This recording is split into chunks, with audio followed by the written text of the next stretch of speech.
Opa, boa noite, irmão. Boa noite, a paz do Senhor a todos.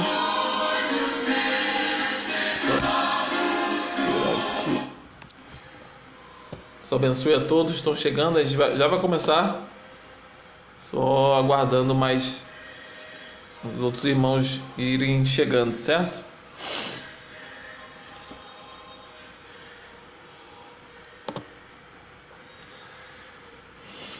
Boa noite, irmã Beta. Deus abençoe. Irmão Antônio também está aí? Só não consigo ver quem está mais.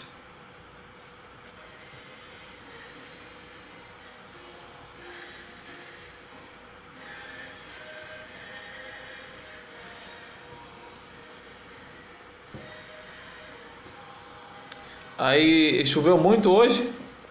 Ou não? Aqui choveu bastante, o dia inteiro chovendo. A internet quase caiu de tarde, quase não deu para fazer a transmissão hoje, mas graças a Deus a internet voltou e não caiu mais. Então aqui quando chove muito a internet já vai embora. Incrível.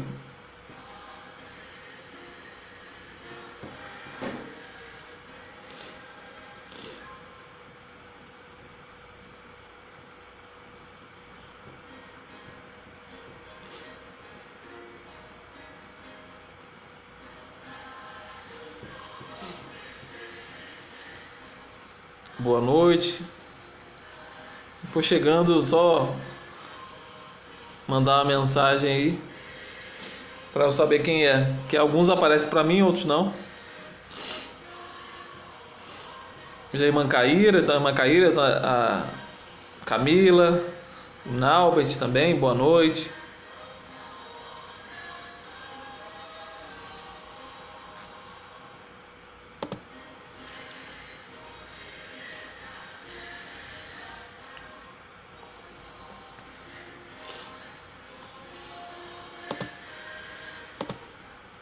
Vamos começar? Para a glória do Senhor, Juliana. Deus abençoe, Juliana. Seja bem-vinda. Juliana, não sei se você conhece alguém da igreja, mas de onde você é, se você é da Paraíba, se você é do Rio de Janeiro, eu não sei, mas o Senhor sabe. E nós somos uma igreja, estamos no interior da Paraíba, na cidade de Campina Grande, na cidade de Serra Redonda, eu que estou em Campina Grande. E nós estamos aqui pela internet, né, às 8 horas da noite, todos os domingos e as quartas-feiras. E se Deus quiser, a gente vai voltar ao nosso culto presencial, mas vamos continuar pela internet. Provavelmente às 7 horas da noite. Quando a gente voltar...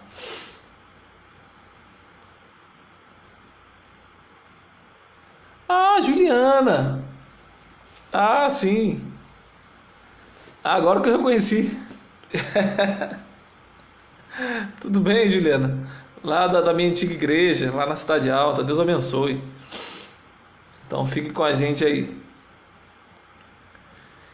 Então, se Deus quiser, nós estamos vendo para no próximo domingo nós voltarmos com o culto presencial, mas lembrando com todas as precauções possíveis. Provavelmente os irmãos acima de 60 anos de idade não não poderão ir, mas é uma palavra muito ruim, né, falar isso, né? Mas o ideal é que não vá, né? É terrível falar isso para proibir alguém de ir à casa do Senhor, né? Mas infelizmente são as medidas a serem tomadas, né? Então, aqueles que têm problemas no coração, aqueles problemas do coração, aqueles que estão que têm fugiu a palavra, mas com açúcar no sangue, né? Com açúcar elevado no sangue, diabetes, aqueles que têm diabetes, com problema no coração, com problemas respiratórios também. Então, todas essas doenças, acima do peso também, né? Todas essas condições colocam no grupo de risco, né? E claro, acima de 60 anos, né? Então, se você não se encaixa em nenhum desses casos, que você esteja com a gente no próximo domingo, se Deus quiser, se tudo ocorrer bem, nós estamos retornando no próximo domingo ao culto, certo? Então vamos começar primeiramente orando ao Senhor. Oremos. Senhor Jesus, obrigado por mais um dia, obrigado, Pai, por estarmos vivos, obrigado, Senhor, porque em meio à pandemia nós conseguimos nos manter juntos, mesmo separados, continuando pregando o Evangelho. Mais e mais pessoas têm ouvido a Tua mensagem, além das fronteiras da Paraíba e outros estados. Seja abençoando, Pai, no nome de Jesus. Abençoe cada um que está nos ouvindo, abençoe suas famílias, abençoe esse momento que nós vamos proclamar o Teu Evangelho. Muito obrigado por tudo, Senhor. Te dedicamos esse culto a Ti. É isso que te pedimos, te agradecemos no Teu precioso nome, Jesus. Amém. Amém. Então vamos começar lendo a palavra do Senhor. E eu gostaria de ler o Salmo 19. Vamos ler. Abra sua Bíblia aí no Salmo 19.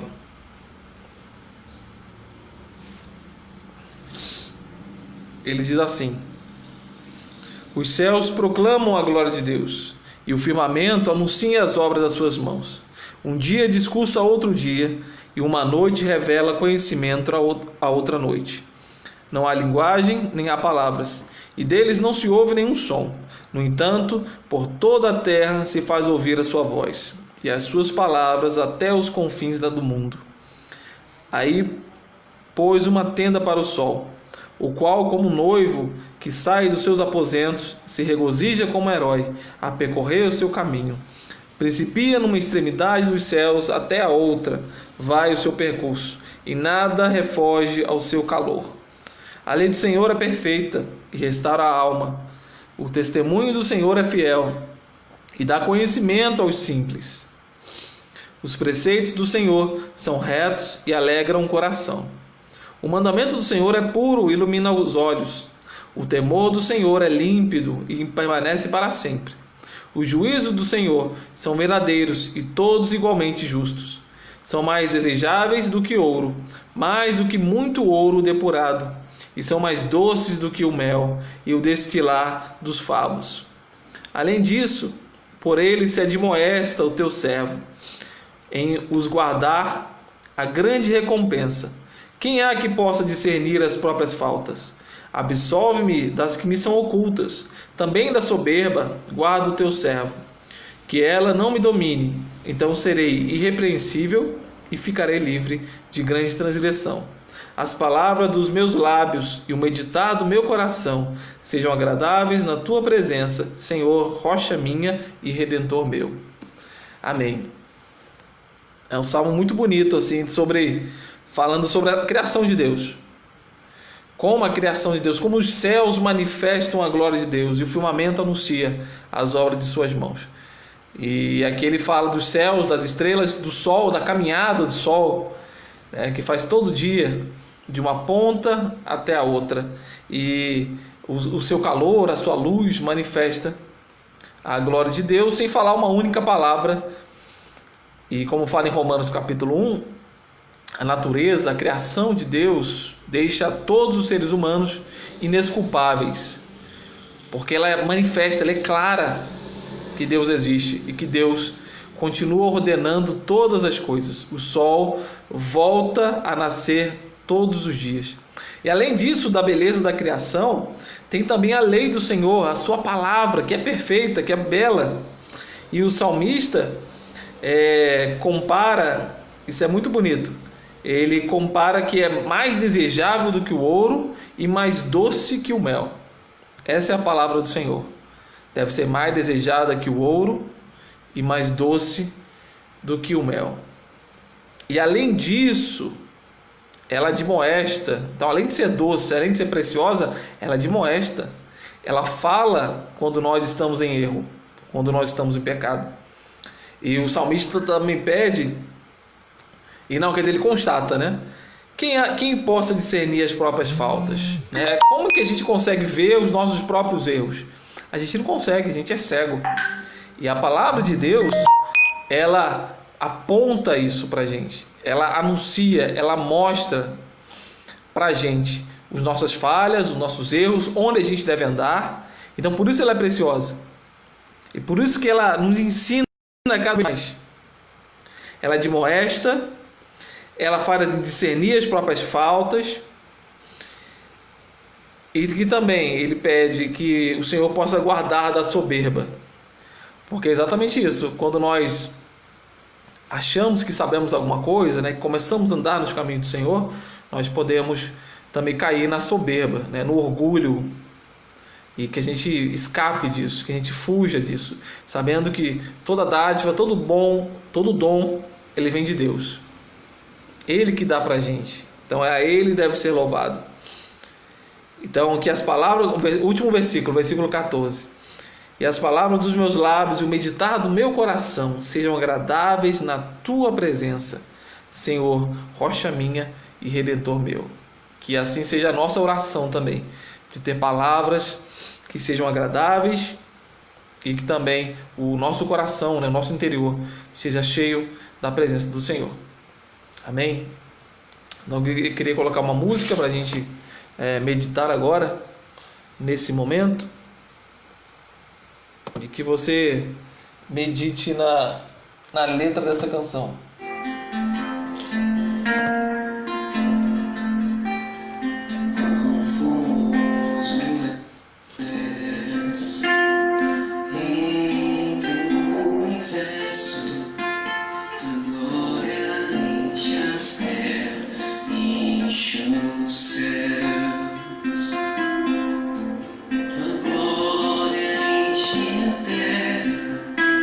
Tua glória enche os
Amém. Maravilhoso é contemplar o nosso Deus. Amém. Agora, no momento de pedidos e agradecimentos, se você tem algum pedido, algum agradecimento, coloque aí nos comentários para que a gente possa orar nesse momento. Eu queria agradecer porque, como eu tinha falado, a internet estava ruim, caiu a internet, acho que era por volta de 5 horas, não sei, e a internet não voltou mais. E aí eu falei com Moisés, Moisés, hoje você assume aí que eu não sei se vai voltar. Aí era 5h30, eu acho, eu falei, Moisés, se der 6 horas e não voltar a internet, você sabe que você vai pregar, né? E aí quando foi 5h59, a internet voltou. Falei, Deus é muito bom. E continuou, tá chovendo bastante aqui, mas graças a Deus a internet está se mantendo. Ainda bem, né? Deus é bom. Você tem algum pedido de oração? O grande problema é esse, eu fico com medo de... Aqui eu não tá conseguindo ver, mas eu acho que tá atualizando direitinho. Se você tem um pedido, eu vou conseguir ver aqui. Certo? A Beatriz pede pela saúde da irmã da Carmelita Tereza e paz do pastor Anderson Paulo, esposo do pastor Valteci. Que o Senhor possa estar abençoando essas pessoas. Amém. Irmã Gorete, boa noite. Boa noite, irmã Gorete. Deus abençoe. Eu quero pedir oração por essa volta que nós vamos fazer, se Deus quiser, no próximo domingo. E o culto na nossa igreja, né, lá é 7 horas da noite. E a gente vai transmitir aqui, certo? E eu quero manter essa interação com os irmãos também, com vocês que estão nos vendo. Mesmo quando estivermos lá, nós vamos continuar transmitindo os cultos. Falar com o irmão Antônio, dele estar vendo, né, as mensagens para esse momento de pedidos, de agradecimentos, para que você possa interagir com a gente. Se você tem algum pedido, você mandar para a gente orar lá na igreja, certo? Então, se não há mais nenhum pedido, eu vou orar nesse momento, ok? Então, feche teus olhos e vamos orar. Senhor Jesus, obrigado por mais um dia. Obrigado, Senhor Deus, por podermos falar contigo. Obrigado por que o Senhor é o nosso Deus. Quero te agradecer primeiramente pela internet que voltou. Eu sei que o Senhor opera, Senhor, em todas as esferas, Pai. Até no eletrônico eu sei que o Senhor opera em tudo, Pai. O Senhor faz milagres. Então, muito obrigado pela internet estar pronta aqui, mesmo com essa chuva. Muito obrigado por isso. Peço pela vida da Bia, pedindo oração, né, por seus familiares, por algumas outras pessoas. Deus abençoe cada uma delas, Senhor. Abençoe também a nossa volta no próximo domingo, se Deus quiser. Que ocorra tudo bem, Pai, no nome de Jesus. Que nós possamos fazer tudo com a decência, a ordem, com os cuidados, Pai, para que a gente não possa causar mais transtornos, Pai, no nome de Jesus. Esteja abençoando cada um que estão ouvindo a gente. Abençoa os seus familiares, Senhor. Abençoa, Pai, os nossos governantes. Abençoando, Pai, que eles ajam, Pai, com sabedoria, Pai. Abençoa no nome de Jesus, Senhor. É isso que te imploramos, Pai, e te pedimos no teu santo e precioso nome, Jesus Cristo. Amém. Amém. Então vamos à palavra. E a gente vai continuar em Marcos. Marcos no capítulo 12. Continuar os últimos momentos de Jesus. Marcos capítulo 12.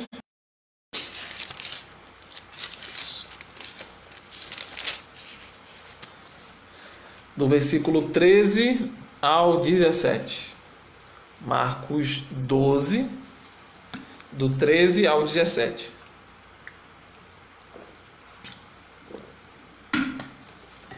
E a palavra, ela é polêmica. é a palavra que nos nossos dias eu acredito que é muito importante, muito necessária ser falado, que é a palavra onde Jesus fala sobre política. Dai a César o que é de César e a Deus o que é de Deus. Então a gente vai falar sobre isso. Dá a César o que é de César e a Deus o que é de Deus. E como Jesus saiu da enrascada que os religiosos queriam colocar ele com essa questão política, né? E que muitos também vão querer colocar a gente numa enrascada. Nós somos cristãos, e muitos vão querer encaixar a gente em algum canto, né? Você de direita, você de esquerda, você de centro, o que você é? E Jesus consegue atacar e responder de uma forma política, não sendo político. Isso que é interessante. Então, vamos à palavra do Senhor, que diz assim: mais tarde enviaram Jesus alguns dos fariseus e os herodianos para o apanharem em alguma coisa que ele dissesse. Estes se aproximaram dele e disseram: Mestre, sabemos que és íntegro e que não te deixes influenciar por ninguém. Por que não te prendes à aparência dos homens, mas ensinas o caminho de Deus, conforme a verdade?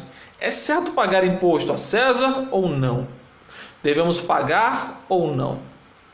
Mas Jesus, percebendo a hipocrisia deles, perguntou: por que vocês estão me pondo à prova? Traga-me um denário para que eu veja. Ele lhes trouxe a moeda e lhes perguntou: de quem é esta imagem e esta inscrição? De César, responderam eles. Então Jesus lhe disse: dei a César o que é de César e a Deus o que é de Deus. E ficaram admirados com ele. Amém? Pela palavra do Senhor. Então vocês veem que a pergunta foi capciosa. Retomando a nossa caminhada, Jesus está em Jerusalém para a sua morte, está na sua semana final. Jesus vai em Jerusalém, volta para Betânia. Ele está na época da comemoração da Páscoa, né? Demorava uma semana, né, que os judeus festejavam a Páscoa em Jerusalém. E Jesus estava hospedado, provavelmente na casa de Lázaro, né, de Marta e Maria, estava ali próximo, e aí ele ia e voltava todos os dias. Então ele nessa retorno a Jerusalém, a gente já viu a respeito disso, que os religiosos queriam pegar Jesus de alguma falha. E aqui os religiosos mandam um grupo atrás de Jesus, né? E aqui parece uma pergunta simples: é lícito pagar taxa ou não pagar taxa? Né? Parece uma pergunta muito inocente para Jesus responder, só que não é. A pergunta não é inocente e a pergunta não é sobre a taxa. É um debate político, é como se fosse um debate político. E se você sabe, nesses debates políticos, eles perguntam uma coisa, mas eles querem falar uma outra coisa por trás. Eles usam umas palavras para tentar pegar a pessoa no erro e falar: olha lá, eu sabia que ele não era nada daquilo que ele falava. Então eles jogam com isso. O político é esse, né? O político não fala nada na cara, ele fala por metáforas, né? Ele tenta sair das questões, né? Esse é um jogo político. E aqui eles querem colocar Jesus nesse jogo, só que Jesus não vai cair nesse negócio. E aí, o que a gente vai tentar fazer? A gente vai tentar remontar esse discurso, ver o que está por trás desse discurso, que eles querem pegar Jesus, e vocês vão entender por que Jesus é fantástico, né? Além de todas as coisas, mas como Jesus sai disso e ele se revela, né, com uma inteligência que realmente ele é o Deus encarnado. A gente só pode contemplar isso, entender como ele é o Deus encarnado para conseguir sair dessa questão, né? E responder de forma tão fantástica. Então, versículo 1, olha o que diz. Versículo 13. E enviaram-lhe alguns dos fariseus e dos herodianos para que os apanhassem em alguma palavra. Então aqui a gente já vê qual é a intenção desse discurso: pegar Jesus em alguma falta. E aí falam para a gente sobre os fariseus e os herodianos. A partir daí, a gente vai ver que o negócio não vai ser legal. Porque da última vez que herodianos e fariseus se juntaram, em Marcos 3,6, foi para tentar matar Jesus. Então, obviamente, eles estão se unindo novamente para tentar, de certa forma, arrumar um plano para matar Jesus. E aí, quem eram os fariseus e quem eram os herodianos? Os fariseus, eles significa os santos, os separados, né? Isso que significa os fariseus. E os fariseus, eles nunca entrariam em contato com os herodianos. A gente vai explicar isso por quê. Porque eles não faziam, nem entravam em negócio, nem em contato com gentios, e nem com judeus que não seguissem toda a lei. E aí, quem eram os herodianos? Os herodianos eram uma facção político-religiosa que aguardavam a restauração do governo de Herodes na Judéia. Então, eles estavam em contato com os romanos a todo momento. Então, eles eram totalmente impuros. Então, os fariseus guardavam a pureza da lei e, por isso, Jesus deveria ser morto, porque Jesus não guardava a lei na cabeça deles, né? E os herodianos, eles não queriam mais um Messias para atrapalhar os planos dele, da tomada ou da volta do governo de Herodes. Então, olha isso. Então, os dois tinham problemas uns com os outros, só que eles resolvem abandonar as suas diferenças para se unir para pegar Jesus. Jesus era um inimigo em comum dos dois. Então você vê, o ódio muitas vezes une mais do que o amor, com certeza. Então esses grupos, que provavelmente se odiavam, eles se uniram para tentar pegar Jesus. Então você já vê que é um discurso político que a gente está vendo aqui. Essas duas facções queriam matar Jesus de alguma forma. Então diz que eles queriam apanhar Jesus em alguma falta. E apanhar aqui é o sentido de criar uma armadilha para pegar Jesus. É exatamente o que eles queriam fazer. Eles queriam fazer uma armadilha no seu discurso para pegar Jesus. Então, esse é o cenário das duas facções. Mas a gente vai mais profundo ainda para vocês entenderem. Eu quero que vocês, pelo menos, consigam enxergar o que está acontecendo aqui. Espero que você consiga imaginar essa tensão daquela época e o porquê que é tão fantástico o discurso de Jesus. E aí eles começam a elogiar Jesus, né? Versículo 14. Mestre, sabemos que és verdadeiro e não te importas com que seja verdade, com que quer que seja, porque não olhas a aparência dos homens. Antes, segundo a verdade, ensina o caminho de Deus. Eles fazem aquele elogio, realmente tentando comprar Jesus com palavras bonitas, mas aí eles chegam e perguntam: é lícito pagar tributo a César ou não é lícito? Já chegam logo para perguntar a Jesus e queriam colocar Jesus na parede. E aí, primeiro, que taxa é essa? Que imposto é esse que eles estão falando? Então, o imposto que eles estão falando era o imposto do censo, de cerca de 1 denário. E esse imposto foi instituído no ano 6 depois de Cristo. Ano 6 depois do nascimento de Cristo. E aí foi naquele ano, no censo daquele ano, isso está lá em Lucas capítulo 2, versículo 2. E aí quando eles inventaram esse imposto, os romanos, os judeus ficaram com muita raiva por causa disso. E aí levantou-se um cara chamado Judas da Galileia. Isso aí a gente está falando cerca de 25 anos atrás de Jesus fazer isso aqui. Olha o que esse cara fez, Judas da Galileia. Ele falou que todos os judeus não deviam pagar taxa. Ele entrou no templo e falou que o templo deveria ser limpo da influência romana. E por último, ele falou que ele queria trazer o reino de Deus sobre a terra. Olha isso, olha as 3 coisas que ele falou. Os judeus não deveriam pagar essa taxa, que era abusiva. Ele entrou no templo para tentar limpar o templo e ele queria trazer o reino de Deus. E aí, esse cara foi preso e foi morto. E aí você vê, cerca de 25 anos depois, aparece Jesus pregando o reino de Deus. E há 1 ou 2 dias atrás, o que ele fez? Ele entrou no templo e ele quis limpar o templo.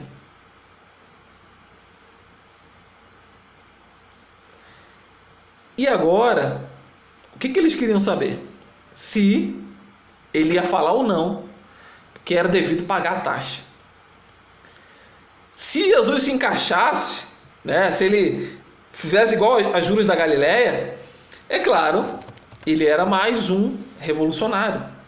Ele era mais um que queria tomar o poder. Eles queriam saber exatamente se Jesus se encaixava nessas coisas. Porque, novamente, quando a gente fala o reino de Deus, hoje, para a gente é uma coisa espiritual. Para trazer o reino de Deus, que o Senhor vai voltar, né? É o reino que Jesus vai voltar novamente, vai instituir o reino de Deus. Para a gente é totalmente espiritual. Naquela época não era nada espiritual. O reino de Deus era realmente um reino, era a volta de Davi, era o governo dos judeus, era isso que significava o reino de Deus. Então, quando Jesus pregava sobre o reino de Deus, tanto os seus discípulos quanto aqueles que estavam seguindo Jesus entendiam que Jesus ia tomar o poder. Então, essa pergunta é muito capciosa. Eles queriam saber se Jesus era mais um daqueles revolucionários. Então, qual é o problema dessa pergunta? A gente está vendo o contexto. Olha o contexto. O negócio era explosivo politicamente naquela época. Então a pergunta dos fariseus, dos herodianos e dos fariseus, é uma dupla armadilha. A primeira coisa, se Jesus respondesse que era a favor dos impostos, ele era contra o povo. E aí ele seria odiado e o pessoal queria matar ele, os judeus. Se ele diz que é contra os impostos, ele está indo contra o império, ele seria acusado de incitação à revolta e ele provavelmente seria morto. É isso que ia acontecer com Jesus. Olha onde essas pessoas quiseram meter Jesus, no meio dessa confusão. Só que Jesus é brilhante. Jesus, ele é fantástico. Por isso que ele é o Filho de Deus. Quando eles fazem essa pergunta, no versículo 15. Mas Jesus, percebendo-lhes a hipocrisia, respondeu: por que vocês me detestam? Trazei-me um denário para que eu veja. Olha isso. E aí tem outra versão que é muito interessante. Ele fala assim: Jesus, percebendo o jogo deles, perguntou. Realmente era um jogo, era uma tentativa de pegar Jesus. Eles eram hipócritas, as palavras que eles estavam dizendo eram mentira. Eles queriam colocar Jesus contra o povo e contra os romanos. É isso que eles queriam. Só que Jesus fala: me dá uma moeda. E aí, isso é fantástico. Essa pedida de Jesus: me dá uma moeda, me dá um denário. O que tinha nessa moeda? O que tinha nesse denário? Então, um denário, ele valia um dia de trabalho de um trabalhador mais simples. Valia quase nada um denário. E aí ele pega um denário. O que tinha num denário? Tinha a inscrição. Dizia Augustus Tibérios, que é o nome do César, filho do divino Augusto. De um lado da moeda. Do outro lado, estava dizendo o sumo sacerdote. Isso estava na moeda. Ou seja, está falando filho de Deus, que o Augustus Tibérios, filho de Deus, e que era sumo sacerdote. E Jesus era o filho de Deus. Só que ele pede para um judeu pegar essa moeda. E isso era muito ofensivo para os judeus. Não tinha ofensa maior do que isso. Jesus está sendo irônico, com certeza, porque eles tinham um sumo sacerdote, os judeus, só que ele não mandava coisa nenhuma, era de fachada. Quem mandava era o César se intitulou como sumo sacerdote. Então a pergunta que eles estavam fazendo, além de ser política, que não era de coisa de taxa nenhuma, também era religiosa. Porque é para saber quem é o verdadeiro sacerdote. Jesus está colocando na cara deles: olha, o seu sumo sacerdote é César. Olha o que está na moeda. E aí um outro problema: os judeus mais devotos, eles não tocavam numa moeda romana exatamente por causa disso, né? Eles podiam entre si usar moeda judaica. Então o que Jesus estava fazendo era uma afronta contra eles. Porque os judeus tiveram que procurar uma moeda, eles tiveram que tocar na moeda, e eles tiveram que ler isso que estava escrito. Olha isso, irmãos. Então Jesus já começa provocando eles. Vocês querem me colocar numa armadilha? Então vocês vão ter que escutar. Então a genialidade de Jesus, ao invés de responder sim ou não, ele, além disso, mandar eles de quem, que inscrição e de quem a imagem? A imagem de César. E o que Jesus está respondendo para eles é: o dinheiro, você tinha que devolver para César, ou para aquela imagem, o dinheiro, e não a adoração, e não a sua vida. Isso era divino. Então quando Jesus fala: dá a César o que é de César e a Deus o que é de Deus, Jesus está falando que ao governo deveria ser pago o seu tributo e a Deus a sua adoração. E aí Tim Keller explica e comenta um pouquinho sobre isso. Olha o que ele fala: você não pode dar a César o que ele realmente quer, a sua submissão total, e aceitar o seu sistema de exclusão e disciplina, mas sim o que ele merece. Não de acordo com o que ele diz que merece, mas de acordo com o que Deus diz que merece. César deveria receber o tributo, somente isso, não a adoração. Olha outra coisa interessante: dar a César o que é de César e a Deus o que é de Deus tem um outro simbolismo no povo judeu. 200 anos antes, quando teve a revolta dos Macabeus, que foi uma revolta que se levantou contra os sírios, o tema deles era devolver aos gentios o que eles merecem e obedecer os mandamentos da lei. Esse era um dos temas dele. Então, era no sentido de obedecer a Deus e devolver aos gentios aquilo que eles mereciam. O que era isso? Era violência, era vingança contra eles. Pagar toda a vingança que eles estavam fazendo. Jesus, pelo contrário, não queria pagar com vingança, mas somente a taxa. Então, o que Jesus faz? Ele coloca um limite entre os romanos, o que eles queriam, que eram oprimir os judeus, e ele bota esse limite entre a subserviência aos romanos e a sua indignação. Então Jesus fica exatamente no meio disso.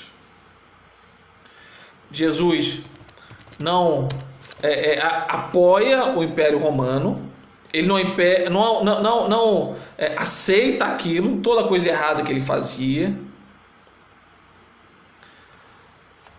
e ele, ao mesmo tempo, ele não fala para que as pessoas não pagassem o imposto e não fossem contrárias a César. Então a resposta dele era fantástica, e o resultado é o versículo 17: dá a César o que é de César, a Deus o que é de Deus, e muitos se admiraram dele.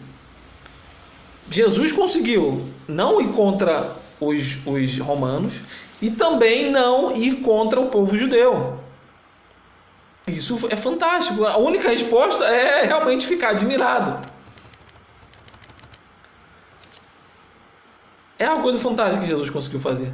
de ficar exatamente no meio, de não entrar na polêmica que eles queriam meter ele, colocar ele em polêmicas políticas. Irmão, se há uma das grandes lições do que Jesus fala, é exatamente isso. Que nós não podemos não ser arrastados por discursos políticos de direita, de esquerda, de centro, sei lá, de cabeça para baixo. Não! O nosso foco, a nossa agenda é o reino de Deus. E é Ele que nós devemos subserviência. Ele é o nosso Senhor. Uma outra coisa, quando Jesus pede essa moeda, um denário, que não valia quase nada, estava mostrando também uma outra coisa muito interessante. Aquilo que Jesus não tinha nada do poder. Nada, e Jesus não se importava com aquilo.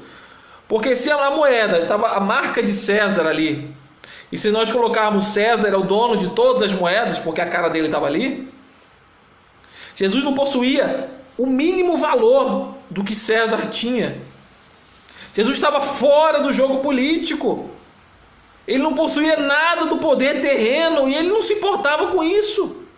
Então Jesus frustra, ao mesmo tempo que ele agrada judeus e romanos por não encontrar nenhum dos dois, ao mesmo tempo ele frustra aqueles que achavam que Jesus seria um revolucionário qualquer, que ele seria um novo Judas da Galileia, que ele seria um Barrabás. Lembrando que alguns dias depois ele seria trocado. E talvez esse discurso possa ter influenciado, que as pessoas ficaram, poxa, ele não é um revolucionário, ele não é o Judas da Galileia, ele não vai tomar o poder de Roma, ele mentiu para a gente. Talvez esse discurso que a gente está vendo agora possa ter influenciado naquele dia do povo falar: queremos Barrabás, jogue o sangue dele sobre nós. Pode ter sido isso. Jesus frustrou eles, achando que Jesus fosse um mero revolucionário. Jesus é contra a revolução, e a sua atitude, Tim Keller também fala isso, que é uma revolução revolucionária. Por quê? Porque toda revolução ela se dá pela sede de poder, da vontade de derrubar o sistema, de tomar do jogo, dessa política barata. Jesus responde de outra forma. Jesus está fora disso. Olha que Lucas 22, do 25 ao 26 diz: os reis dos povos dominam sobre eles, e os que exercem autoridade são chamados benfeitores. Mas com vocês não pode ser assim.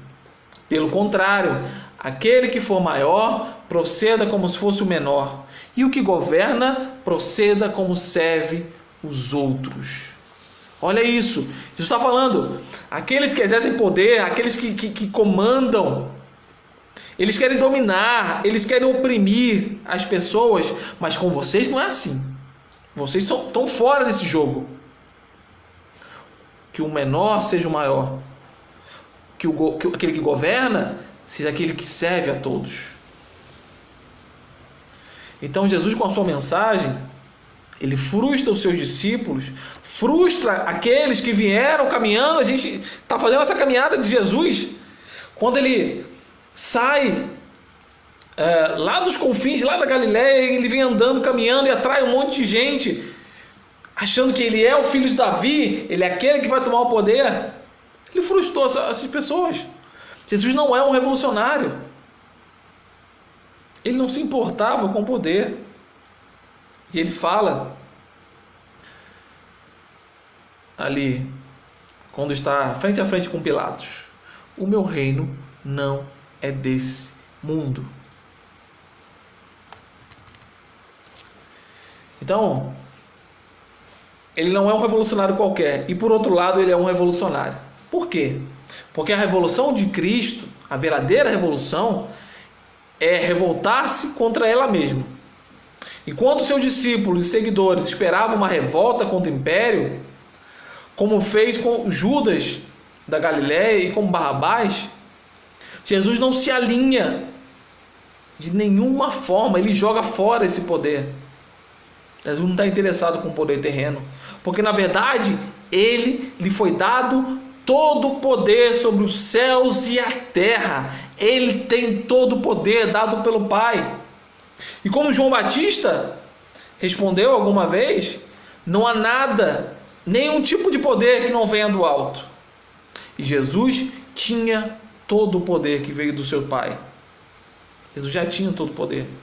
Jesus não precisava estar nessa agenda. Jesus não se alinha a agendas políticas, nem de direita, nem de esquerda, nem de centro, de coisa nenhuma. Jesus está fora desse negócio. Nenhuma categoria pode ser maior do que o Evangelho de Cristo Jesus. E muitos cristãos têm confundido essas coisas. E aí eu quero fazer um parêntese. Você pode ter um alinhamento mais à direita, você pode ter um alinhamento mais à esquerda, isso não importa. A questão é que a sua visão política, ela não pode ser maior do que o Evangelho.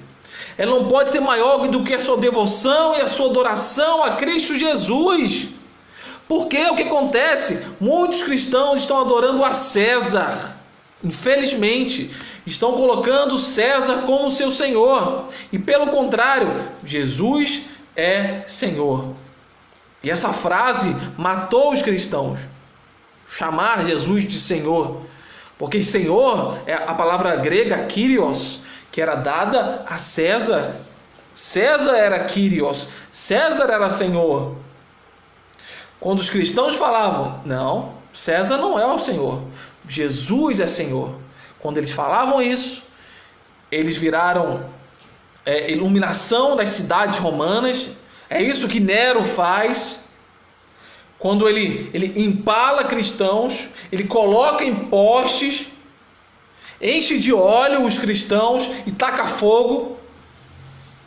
E a imagem terrível de Roma pegando fogo, com os cristãos iluminando a cidade, ou dos cristãos que foram parar na boca dos leões por falar Jesus é Senhor. Então o Evangelho nunca pode ser alinhado a uma visão política, irmãos, nunca. Quando o Evangelho se alinhou à visão política, ele destruiu, o Evangelho acaba, ele se desfaz. O Evangelho é contra a cultura. O Evangelho não se alinha à direita, o Evangelho não se alinha à esquerda, ao centro, a nada. Ele está fora, irmãos, ele está fora. A nossa mensagem, ela bate em todo mundo. Ela bate nos conservadores de direita, ela bate nos revolucionários de esquerda, ela bate nos ditos isentos, ela bate em todo mundo, irmãos. Ninguém escapa do Evangelho. Ele dói. Ele machuca a gente. E essa é a verdadeira mensagem. Jesus é Senhor, César não é Senhor. E nós, como cristãos, por muitas vezes vamos ter que escolher. Porque por muitas vezes, aquilo que o Estado fala pode estar alinhado com o Evangelho. E aí está tranquilo. Mas muitas vezes, aquilo que o Estado vai falar é totalmente contrário ao que a nossa fé fala. E aí a gente tem que se lembrar das palavras ali de Pedro e João, quando estão no templo, e quando as autoridades judaicas mandam eles pararem de pregar o Evangelho, eles falam assim, é uma pergunta e na verdade uma afirmação, falando, o que é melhor? Servir a Deus ou servir aos homens? Nós teremos que fazer essa escolha. Acredito que a vida do cristão é sempre fazer essas escolhas. E é uma linha muito, muito difícil de andar do cristão. Por quê? Como é que o cristão deve andar nessa linha tênue e complicada das visões políticas? O nosso modo de andar é sempre com desconfiança. Nós não confiamos nos poderosos. Nós não confiamos nas agendas políticas. Nós, com essa desconfiança com os poderosos, com a desconfiança do que o Estado pode dar, sempre com essa desconfiança, nós não acreditamos, porque o nosso reino não é desse mundo. E é importante falar isso. Não quer dizer que nós somos ETs, que nós não vivemos nesse mundo. Não é isso. Mas o nosso viver, ele não é pautado pela política. Isso é importante. Nosso viver não é pautado pela política. Nós somos pautados pelos valores do reino dos céus, do reino de Deus, de Cristo Jesus, nosso Senhor. É isso que nós devemos nos pautar. Nós, ao mesmo tempo, devemos ser cidadãos, exemplo de cidadãos, cumprindo nossos deveres, pagando nossos impostos, andando de uma forma correta. Esse é o nosso dever como cidadãos. Nós não devemos aceitar aquilo que é de errado na política, a corrupção, a tirania, a desigualdade, as injustiças. E ao mesmo tempo, não querendo fazer revoluções. Os cristãos não fazem revoluções. Os cristãos entendem que se o governo é bom, amém, glória a Deus. Se for um governo ruim, glória a Deus também. Deus tem o controle de todas as coisas. Seja um governo que vai ser bom para a gente, que vai ter regras justas, regras boas para os cristãos, ou um governo que vai ser ruim. O Senhor Jesus, Deus, tem o controle de todas as esferas. Nós não nos metemos em revoluções contra o governo. Então nós, de certa forma, somos políticos e não políticos. Que história é essa? O que é? O ser não político é não participar desse jogo do poder, da fama, da riqueza, do suborno, nada disso. Mas nós somos políticos naquilo que é o sentido original da palavra, que nós somos envolvidos com os negócios da cidade, né, com os problemas da cidade, buscando soluções para aquilo que acontece na cidade. Isso é ser eu falo política com P maiúsculo. Esse é o nosso papel. E aí eu coloquei 3 coisas que a gente pode tirar da resposta de Jesus acerca da política e que nos ajuda a andar, né, de uma forma correta sendo cristãos. A primeira coisa, se você se converteu a Cristo, seja você de direita ou esquerda, ou sei lá o que, você fugirá dos extremos. E você também não vai acreditar mais nisso, em esquerda, em direita, você não vai acreditar mais nisso. Você começa a lutar com outras armas. Você começa a duvidar na mudança através do jogo político. Você acredita na mudança das pessoas através do evangelho, não através da política. Muitos cristãos têm confundido uma agenda política. Não, essa aqui tem os valores do evangelho, então eu vou seguir candidato tal. Isso é mentira. Mentira. Falácia. Não. Jesus não se alia a uma agenda de esquerda, a uma agenda de direita, ou sei lá o que. Não. Nós lutamos com outras armas, irmãos. A nossa guerra, a nossa batalha, nós usamos as armas espirituais, que são poderosas em Deus, para demolir fortalezas. Essa é a nossa força, irmão. É o nosso poder que está em Cristo Jesus. Não nesse jogo baixo, político. Então você vai desacreditar. Se você se converteu verdadeiramente a Cristo, você vai desacreditar essas coisas. A segunda coisa, se você se converteu a Cristo, você se une a quem pensa diferente de você. Você não liga mais para divisões políticas. Eu não falo com aquele cara porque ele votou no candidato tal. Eu não falo com aquele porque ele apoia tal candidato que eu odeio. Não, que história é essa? Você tem uma união superior em Cristo Jesus com seu irmão, que ele, como fala o apóstolo Paulo, uniu de 2 raças, ele fez uma. Se no próprio colégio apostólico você tinha pessoas que eram a favor do Império Romano e outros que eram revolucionários, mas que eles em Cristo Jesus se uniram, estavam juntos, esqueceram essas suas diferenças políticas, porque eles tinham uma união superior em Cristo Jesus. E Ele nos une, irmãos. Não importa mais se você é direita ou esquerda, se você é gentil, se você é judeu, se você é homem ou mulher, se você é servo ou se você é dono. O que importa é que Cristo é tudo em todos, irmãos. É isso que importa. E a terceira e última coisa, se você se converteu a Cristo, você é um cidadão dos céus. O que quer dizer isso? Nós somos de uma outra pátria, a pátria celestial. E aqui a gente tem que colocar muito claro, não é um escapismo dessa terra. Muitas pessoas utilizam isso para falar, então eu não quero saber desse mundo. O meu negócio é só no céu. Não, calma aí. Não. Isso está falando que a gente não vive pelos valores terrenos, pelos valores desse mundo. Nós vivemos pelos valores do reino de Deus, que já está entre nós. O reino está em vós. O reino do Senhor Jesus já está em nós, atuando entre nós. Mas será completo quando o Senhor Jesus voltar. E aí Ele vai instaurar o reino, em que haverá paz, justiça, liberdade plena. E é nisso que nós acreditamos, irmãos. Quando o Senhor Jesus vier, e que Ele se encontrar com a sua igreja por entre as nuvens no céu, em que nós seremos revestidos da imortalidade, da incorruptibilidade, nos encontraremos com o Senhor Jesus, para que estejamos com Ele na Nova Jerusalém, quando todo o universo será restaurado, todo o pecado, toda a morte, toda a dor e sofrimento sairá desse mundo, e viveremos com Ele para sempre, irmãos. Amém? Que o Senhor Jesus possa abençoar a tua vida, meu irmão, minha irmã.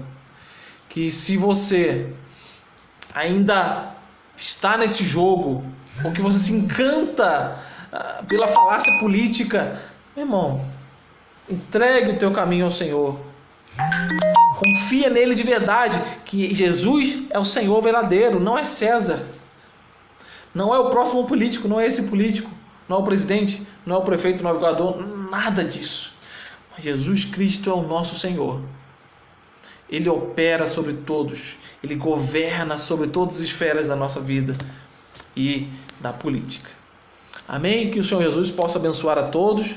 Deus abençoe a todos. Que essa palavra possa abençoar a tua vida. No nome de Jesus. Certo? E quarta-feira estamos aqui às 8 horas. E no domingo, se Deus quiser, às 7 horas da noite, estaremos lá em Serra Redonda, certo? Com todas as precauções. Na quarta-feira a gente fala mais sobre isso. E vamos transmitir, né? Às 7 horas da noite, no domingo. Amém? Deus abençoe a todos. Vamos orar agora. Irmã Zefinha, boa noite, irmã. Vamos orar sim pela sua saúde. Amém.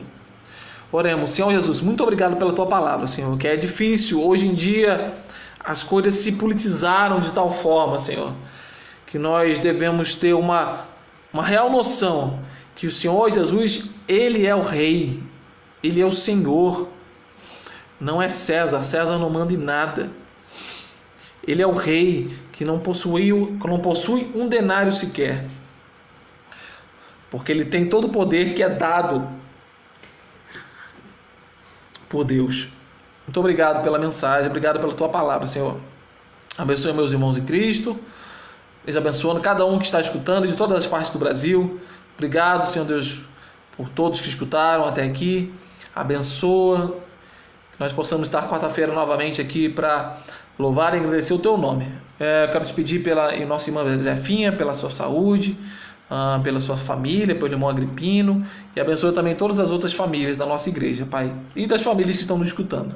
Muito obrigado por tudo. Dê uma semana abençoada a todos nós. É isso que te imploramos, Pai, e te pedimos no teu santo e precioso nome, Jesus Cristo. Amém. Amém. Deus abençoe.